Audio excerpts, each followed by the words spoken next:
नमस्कार मित्रों, जय हिंद। आज हम सभी को देखना है कि सेकेंड सीरीज के बारे में अध्ययन करनी है अफ्रीका महाद्वीप के जो फिजिकल मैप के बारे में। इससे पहले आप सभी को एक विशेष सूचना और आपको दे देना चाहता हूं कि बहुत जल्द हम सभी घटना चक्र के प्रैक्टिस लेकर आ रहे हैं।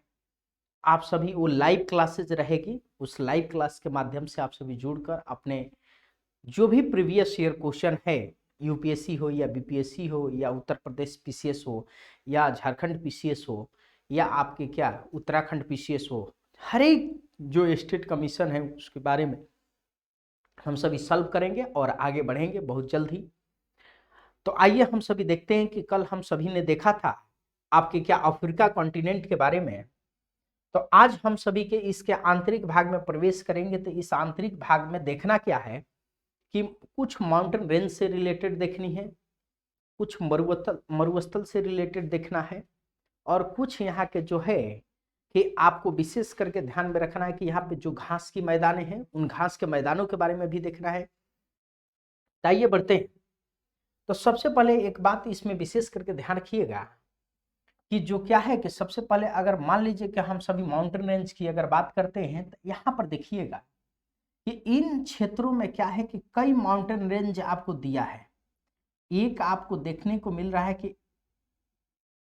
ये वाला जो क्षेत्र की अगर बात करें तो एटलस माउंटेन रेंज, कौन सा कि एटलस माउंटेन रेंज या एटलस पर्वत श्रेणी के बारे में अगर बात करिएगा तो एटलस के बारे में, एटलस जो पर्वत श्रेणी है, जो एटलस पर्वत श्रेणी है, इन क्षेत्रों के बारे में अगर बात करें तो ये नवीन मुर्दार पर्वत श्रेणी है। ये नवीन मुर्दार पर्वत श्रेणी यहीं पर क्या है कि एंटी एटलस, आपको क्या है कि वेस्टर्न एटलस, आपको सहारा, तमाम प्रकार के पर्वत श्रेणियां इन क्षेत्रों में मिलेगी। दूसरी चीज हम अगर बात करें तो इसकी सबसे ऊंची अगर चोटी की बात करें तो ये कौन सी है, तो टुबकल है। कौन सा है, तो टुबकल, कि टुबकल है। आपको क्या है कि एटलस माउंटेन रेंज के सबसे हाईएस्ट पॉइंट की अगर बात करते हैं तो यहां पर विशेष करके ध्यान रखिएगा कौन सी है, तो टुबकल है। हाईएस्ट पॉइंट कौन सी है, तो टुबकल है, इसको ध्यान रखिएगा। तो यहां पर क्या बाबू कि इन क्षेत्रों में किस प्रकार की इन क्षेत्रों में आप जाइएगा ना तो इन क्षेत्रों में आपको देखने को मिलेगा, आपको क्या कि यूरोपीय प्रकार की जलवायु मिलेगी। इन क्षेत्रों में क्या पूरे यूरोपीय प्रकार की जलवायु मिलेगी। तो वर्तमान समय में क्या है कि ये जो क्षेत्र है ना भारत के दृष्टि से बहुत इंपॉर्टेंट है। भारत के दृष्टि से क्या है कि बहुत ही इंपॉर्टेंट है। क्यों इंपॉर्टेंट है कि जो चीज आप यूरोप के स्पेन में अगर मान लो कि 100 रुपया में जाकर खरीदते हो, वो चीज यहाँ पर कितना कि 50 रुपया में ही मिल जाएगा। तो इन क्षेत्रों में क्या है कि पर्यटन उद्योग का सर्वाधिक क्या हुआ कि विस्तार हुआ है। कि जो एटलस क्षेत्रों में अगर जब आप जाइएगा तो उन क्षेत्रों में सबसे क्या है कि पर्यटन का हमारा, क्योंकि यूरोपीय प्रकार की जलवायु पाई जाती, वैसी ही बर्फ, उस प्रकार की आपको एटमॉस्फेयर, तो इसलिए इन क्षेत्रों का महत्व धीरे धीरे आपको क्या हो रहा है कि बढ़ रहा है। इसके बारे में विशेष करके ध्यान रखिएगा। उसके बाद मैंने बात किया था आपको कि यहां पर देखिएगा कि एक लोमा माउंटेन है। कौन सा है, तो लोमा पर्वत है। कौन सा है, तो लोमा पर्वत। लोमा पर्वत की अगर बात करें तो ये क्या है कि 10 डिग्री का है कि नॉर्थ पे और 10 डिग्री आपको क्या है कि वेस्ट पे, आपके दोनों पर क्या है कि स्थित है कि 10 डिग्री ये वेस्ट और 10 डिग्री आपको नॉर्थ अक्षांश, दोनों एक दूसरे को काटती है लोमा पर्वत को, विशेष करके ध्यान रखिएगा। अब अगर जो हम सभी बात करें तो एक आपको इन क्षेत्रों में जो आपको दर्शाया नहीं गया है कि एक आपको क्या मिलेगा, तो इधर विशेष करके ध्यान रखिएगा कि एक आपको मितुम्बा मिलेगा और दूसरा पर्वत श्रेणी आपको क्या मिलेगा, तो एक मुसिंगा मिलेगा। कौन सा, एक मुतिम्बा मितुम्बा और दूसरा क्या कि मुसिंगा। ये कौन सा है, तो मितुम्बा। कौन सा है, तो मितुम्बा। मितुम्बा जो पर्वत श्रेणी है तो इसके बारे में विशेष करके ध्यान रखिएगा कि ये मितुम्बा जो पर्वत श्रेणी है बहुत इंपॉर्टेंट है। अब वही ये क्या है कि मुसिंगा है। कौन सा है, तो मुसिंगा है। कौन सा है, तो मुसिंगा। अब मुसिंगा जो पर्वत श्रेणी है तो इसके बारे में भी विशेष करके ध्यान रखिएगा। मुसिंगा जो पर्वत श्रेणी भी बहुत इंपॉर्टेंट है। यहां पर विशेष करके ध्यान रखिएगा कि एक तो आपको मुसिंगा मिल रहा है, दूसरा मितुम्बा मिल रहा है। उसके बाद एक डेकेंसबर्ग पर्वत श्रेणी। डेकेंसबर्ग पर्वत श्रेणी की अगर बात करें तो ये क्या है कि अफ्रीकी, साउथ अफ्रीकी देशों में है। कि कहां पे, तो साउथ अफ्रीकी, आपको साउथ अफ्रीकी देश में है। तो तो यहाँ पर विशेष करके ध्यान रखिएगा कौन सी है, तो आपको विशेष करके ध्यान रखिएगा डेकेंसबर्ग पर्वत श्रेणी, इसके बारे में भी विशेष करके ध्यान रखिएगा। और जब कोई पर्वत श्रेणी होती है तो अगर मान लो कि कोई पर्वत श्रेणी है, तो ये जो पर्वत श्रेणी की अगर बात करते हैं तो ये सबसे पहले क्या कि आपको जल प्लस आपको क्या कि जलवायु प्लस आपके क्या कि वनस्पति प्लस आपके क्या आपको सांस्कृतिक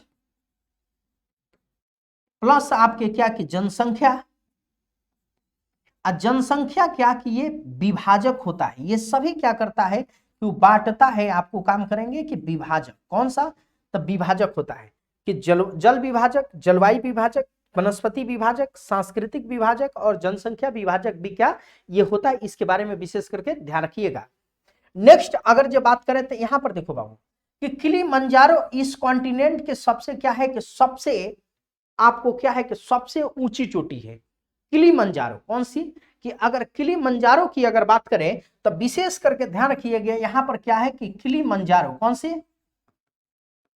अगर किलिमंजारो की बात करें तो इसके हाईएस्ट पॉइंट विशेष करके ध्यान रखिएगा कि आपको 58 से कितना है कि 95 मीटर है, 58 से कितना मीटर है तो 95 मीटर। किलिमंजारो अगर जो बात करें तो अफ्रीकी कॉन्टिनेंट के क्या है कि हाईएस्ट पॉइंट है, कौन सी है तो हाईएस्ट पॉइंट कौन सी, तो किलिमंजारो। आपको किलिमंजारो के बारे में विशेष करके ध्यान रखिएगा। और उसके बाद एक आपको मिलेगा कि सेकंड हाईएस्ट पॉइंट की अगर बात करते हैं तो केनिया, कौन सा, तो बाबू केनिया माउंटेन। तो यहां पर क्या है कि एक केनिया माउंटेन की अगर बारे में हम सभी बात करें कि केनिया पर्वत की बारे में बात करें तो इसकी ऊंचाई 5199 मीटर है, कितनी है तो 5199 मीटर है बाबू। ये केनिया सेकंड का विशेष करके ध्यान रखिएगा कि फर्स्ट क्या है कि किलिमंजारो, सबसे ऊंची चोटी क्या है कि इसकी सबसे ऊंची चोटी की अगर बात करें तो किलिमंजारो है और केनिया आपको सेकंड, इसको विशेष करके ध्यान रखिएगा। नेक्स्ट हम सभी देखेंगे कि यहाँ के क्या है कि मरुस्थल के बारे में। अब मरुस्थल के जब आपके मन में प्रश्न उठता है तो आप कहते हो कि सहारा कहाँ है कि नहीं। तो दुनिया के सबसे बड़ा अगर मरुस्थल की बात करें तो इस मरुस्थल को देखना कि क्या है कि ये सहारा है, कौन सा है तो सहारा है। तो ये सहारा मरुस्थल को विशेष करके ध्यान रखना कि सहारा जो मरुस्थल है ना ये बहुत ही इंपॉर्टेंट है। सहारा मरुस्थल जो क्या है कि ये सबसे इंपॉर्टेंट है, ये दुनिया के सबसे बड़ी क्या है कि मरुस्थल है, दुनिया के सबसे बड़ी इसी मरुस्थल में इसको विशेष करके ध्यान रखिएगा कि अल अजीजिया क्या है कि दुनिया के सबसे गर्म स्थान की अगर हम सभी बात करते हैं तो अल अजीजिया कहां पे है, तो अल अजीजिया विशेष करके ध्यान रखिएगा कि सहारा मरुस्थलीय क्षेत्र में क्या है कि यहां पर विशेष करके ध्यान रखिएगा। तो सहारा मरुस्थल देखो बाबू अफ्रीका के जो क्या है कि उत्तर में है, अफ्रीकी कॉन्टिनेंट के किधर है तो उत्तर में है। एक यहां पर आपको मरुस्थल मिलेगा, विशेष करके ध्यान रखिएगा कि यहां पर आपको लीबिया मरुस्थल, कौन सा मिलेगा तो लीबिया मरुस्थल, कौन सा, लीबिया मरुस्थल। जो ये लीबिया मरुस्थल है ना बाबू, कि लीबिया मरुस्थल जो है ये भी बहुत इंपॉर्टेंट है, इसके बारे में भी विशेष करके ध्यान रखिएगा कि ये देखिए कि आपके लीबिया मरुस्थल की ये क्षेत्र है, कौन सा क्षेत्र है तो ये लीबिया मरुस्थल है। तो एक तो पहले सबसे पहले ध्यान रखिएगा अगर प्रश्न पूछ दिया कि लीबिया मरुस्थल किस कॉन्टिनेंट में निहित है तो सबसे पहले आपको विशेष करके ध्यान देना होगा कहां पे है निहित है तो अफ्रीकी कॉन्टिनेंट में निहित है।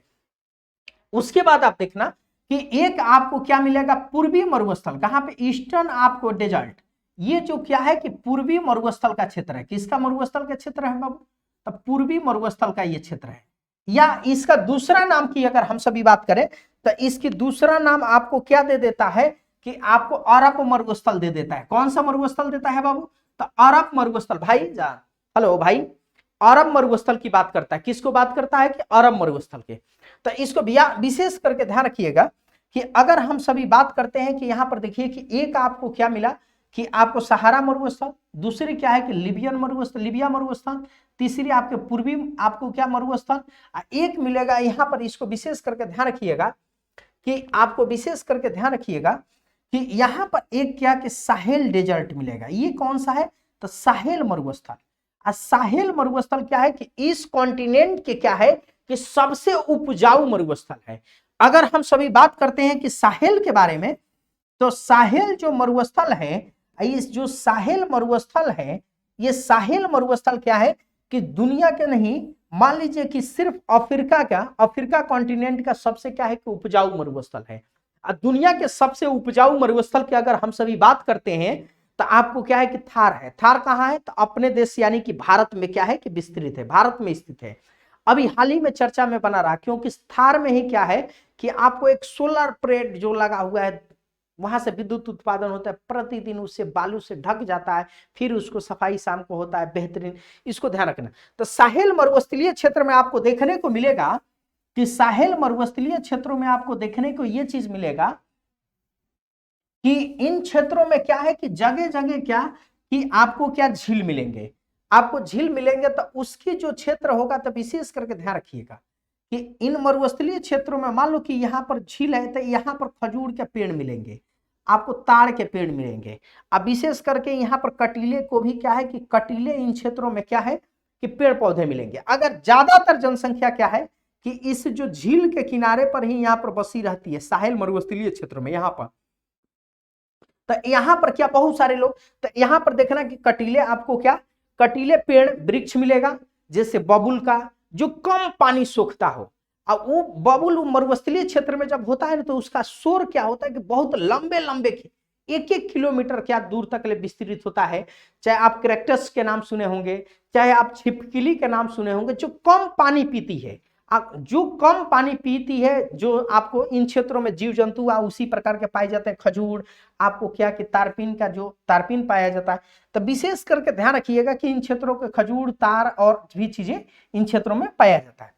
एक विशेष करके क्या मिलेगा कि नामीबिया, नामीबिया आपको विशेष करके ध्यान रखिएगा, कौन सा? नामीबिया। ये बाबू सबसे ज्यादा पूछता है, ये कितने देशों में विस्तृत है? तो 2 देशों में, इसको विशेष करके ध्यान रखिएगा। नामीबिया मरुस्थल की अगर बात करें, एक नामीबिया देश है और दूसरा क्या है कि आपको क्या है कि साउथ अफ्रीका देश है, एक क्या है कि बोत्सवाना है। मगर यहां पर क्या विशेष करके ध्यान रखिएगा कि आपको क्या है कि ये साउथ अफ्रीका, नामीबिया। अब बड़ी इंटरेस्टिंग बात यहां पर यह है कि यहां पर ठंडी जलधारा आपको बहती है और डेजर्ट यहां पर गर्म है। कि नामीबिया जो मरुस्थल है क्या कि गर्म मरुस्थल है। आइए कहां पर है बाबू?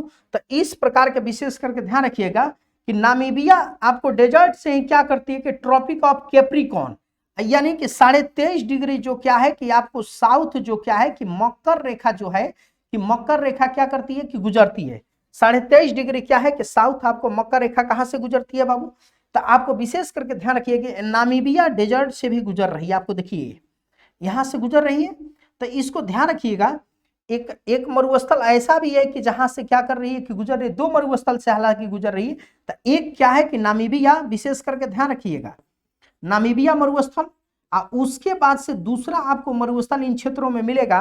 तो एक कलाहारी के आप सभी ने नाम सुना होगा, कौन सा मरुस्थल कि कलाहारी। कौन सा? कलाहारी। कौन सा मरुस्थल? तो कलाहारी मरुस्थल। ये जो क्या है कि कलाहारी मरुस्थल का क्षेत्र है, कौन सा मरुस्थल का क्षेत्र है? तो कलाहारी। कौन सा? तो कलाहारी मरुस्थल। जो कलाहारी मरुस्थल है, तो ये मरुस्थल किस लिए प्रसिद्ध है बाबू विशेष करके पूरी दुनिया में? तो ये गर्म मरुस्थल है। तो किन किन क्षेत्रों में है? तो यहां पर देखिएगा कि ये जो आपको 3 देशों में, एक तो बोत्सवाना में विस्तृत है, दूसरी जो क्या है कि विस्तृत है कि आपको नामीबिया में है, और तीसरी क्या है कि आपको साउथ अफ्रीका में क्या है कि ये विस्तृत है। इन क्षेत्रों में क्या होता है कि शुतुरमुर्ग, आप सभी देखे होंगे कि शुतुरमुर्ग बड़ी मात्रा में आपको पाई जाती है इस मरुस्थल में। और मरुस्थल में शुतुरमुर्ग पाई जाती है और भेड़ पाई जाती है। उन भेड़ की क्या घटिया किस्म की क्या होती है कि मांस होती है, यानी कि पूरा लो क्वालिटी का उसकी मांस होती है। तो विशेष करके ध्यान रखिएगा, शुतुरमुर्ग और क्या आपको क्या पाया जा रहा है इन क्षेत्रों में कि भेड़। उसके बाद एक बुशमैन जनजाति मिलते हैं इन क्षेत्रों में, कौन सी? तो बुशमैन क्या कि जनजाति। और उस बुशमैन का ये रहने का निवास स्थल कौन सा है? तो कालाहारी मरुस्थल है। तो इस कालाहारी मरुस्थल के बारे में भी विशेष करके ध्यान रखिएगा। एक आपको नुबियन मरुस्थल के बारे में इधर देखिएगा कि नुबियन मरुस्थल इन क्षेत्रों में है, इसके बारे में विशेष करके ध्यान रखिएगा। इन्हीं क्षेत्रों में आपको क्या है कि नुबियन डेजर्ट भी आपको विशेष करके ध्यान रखिएगा।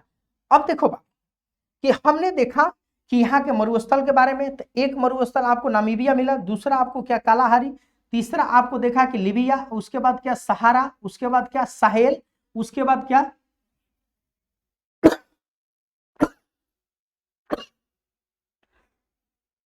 कि आपको क्या कि साहेल, उसके बाद आपको देख रहे हैं कि ईस्टर्न डेजर्ट। तो इन सभी को विशेष करके ध्यान रखना कि ये रेड सी से लग रहा है ना, ये पूछता है जब प्रश्न थे इन क्षेत्रों में देश के भी नाम पूछ लेगा। इसके बारे में हम सभी देखेंगे। नेक्स्ट देखो, यहां पर घास के मैदान की एक बात करें तो एक घास के मैदान इन क्षेत्रों में बीच में मिलेगा। विशेष करके ध्यान रखिएगा कि आपको सवाना, कौन सा, तो सवाना घास के मैदान मिलेगा। कि इन क्षेत्रों में क्या कि आपको सवाना घास के मैदान, कौन सी घास के मैदान, तो सवाना। और जो सवाना है, ये जो सवाना घास के मैदान है ना, ये क्या है कि मैदान जो है सवाना घास के मैदान जो क्या है कि ये उष्ण है। किस प्रकार की है, तो ये उष्ण है बाबू। किस प्रकार की है, तो उष्ण आपको क्या कि कटिबंधीय है। किस प्रकार की है, तो उष्ण कटिबंधीय। ये घास के मैदान है। यानी कि कहने का तात्पर्य ये है कि इन क्षेत्रों में गर्म प्रदेशों में आपको क्या कि ट्रॉपिक ग्रॉसलैंड है, कि ट्रॉपिकल ग्रॉसलैंड है। तो इन क्षेत्रों में विशेष करके ध्यान रखना कि ये दो प्रकार के, जैसे हम लोगों ने साउथ अमेरिकी आपको कॉन्टिनेंट में देखा था, एक देखा था क्या कि सिलवास, कौन सा, कि एक देखा मान लीजिए सॉरी एक लेनोस, और दूसरा हम लोगों ने देखा था क्या कि वहां पर कि कैंपोस, कौन सा, तो कैंपोस। कैंपोस ये घास के मैदान, इसी प्रकार के ये भी घास के मैदान है। किस प्रकार के घास के मैदान है, तो इसी प्रकार के ये भी घास के मैदान है। विशेष करके ध्यान रखिएगा। तो कैंपोस अगर पूछ लेगा कि कैंपोस घास के मैदान किस प्रकार की है, तो सवाना प्रकार की घास के मैदान है। किस प्रकार की, सवाना प्रकार के। अगर लेनोस के बारे में पूछा था, लेनोस भी किस प्रकार के घास के मैदान है, तो सवाना। ये भी क्या है कि आपको उष्ण है। ये दोनों भी क्या है कि उष्ण है। ये भी उष्ण है, इसको विशेष करके ध्यान रखिएगा, उष्ण है।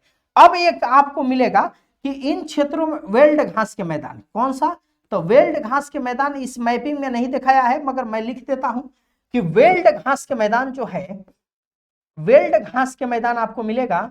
ये घास के मैदान क्या है कि साउथ अफ्रीका में है। कहां पे है, तो साउथ अफ्रीका जो कंट्री है उस कंट्री में स्थित है। साउथ अफ्रीकी कंट्री में स्थित है, साउथ अफ्रीका देश में। ये वेल्ड जो है ना कि आपको क्या है कि शीतोष्ण है। किस प्रकार के है बाबू, तो शीतोष्ण है। किस प्रकार के, शीतोष्ण कटिबंधीय है। किस प्रकार के है, तो शीतोष्ण, ये टेम्परेट है। इसको बारे में विशेष करके ध्यान रखिएगा कि शीतोष्ण कटिबंधीय घास के मैदान कौन से है, तो शीतोष्ण कटिबंधीय घास के मैदान कौन सा है, तो वेल्ड भी है। और एक घास के मैदान जो मिलेगा आपको क्या कि पार्कलैंड, कौन सा बाबू, तो पार्कलैंड, कौन सा, तो ये पार्कलैंड जो घास के मैदान है, इसके बारे में विशेष करके ध्यान रखिएगा। कौन सा, तो पार्कलैंड घास के मैदान। तो यहां पर विशेष करके ध्यान रखिएगा कितने घास के मैदान, तो एक आपको मिल रहा है कि वेल्ड, दूसरा आपको पार्कलैंड, और तीसरा क्या मिल रहा है कि उष्ण कटिबंधीय, सॉरी आपको क्या है कि आपको सवाना। किस प्रकार की, तो सवाना घास के मैदान भी कहां मिल रहा है, तो आपको अफ्रीकी कॉन्टिनेंट में। एक अब यहां पर विशेष करके ध्यान रखिएगा, याद रखिएगा कि पार्कलैंड जो घास के मैदान है, दूसरी वेल्ड घास के मैदान है, तीसरी आपको जो आपको देखने को मिल रहा है कि ये क्या है कि सवाना घास के मैदान है। इसके बारे में भी विशेष करके आप सभी ध्यान रखिएगा। हम सभी नेक्स्ट वीडियो में इसको क्या करेंगे कि हम सभी देखेंगे यहाँ के, आपको विशेष करके ध्यान रखना होगा कि थोड़ा सा आगे इसमें और भी बढ़ जाते, फिर उसके बाद हम इसको एथी करेंगे। एक यहाँ पे देखना कि एक कांगो बेसिन आपको दिया हुआ है, एक दिया हुआ है कटंगा का प्लेटू दिया हुआ, कटंगा का पठार। एक देखना बाबू कि यहाँ पर दिया हुआ इथोपियन हाईलैंड, आपको क्या, इथोपियन हाईलैंड। इस इथोपियन हाईलैंड क्या है कि पठार है, इसके बारे में विशेष करके ध्यान रखिएगा। फिर आपको विशेष करके बहुत छोटे छोटे जो क्या है कि दिया हुआ है, तो इन सभी चीजों के बारे में हम सभी देखेंगे। और नेक्स्ट आगे के वीडियो में जो हम सभी क्या पॉलिटिकल मैप लेकर आएंगे, तब पॉलिटिकल मैप के बारे में देखेंगे। ठीक है, जय हिंद, जय भारत।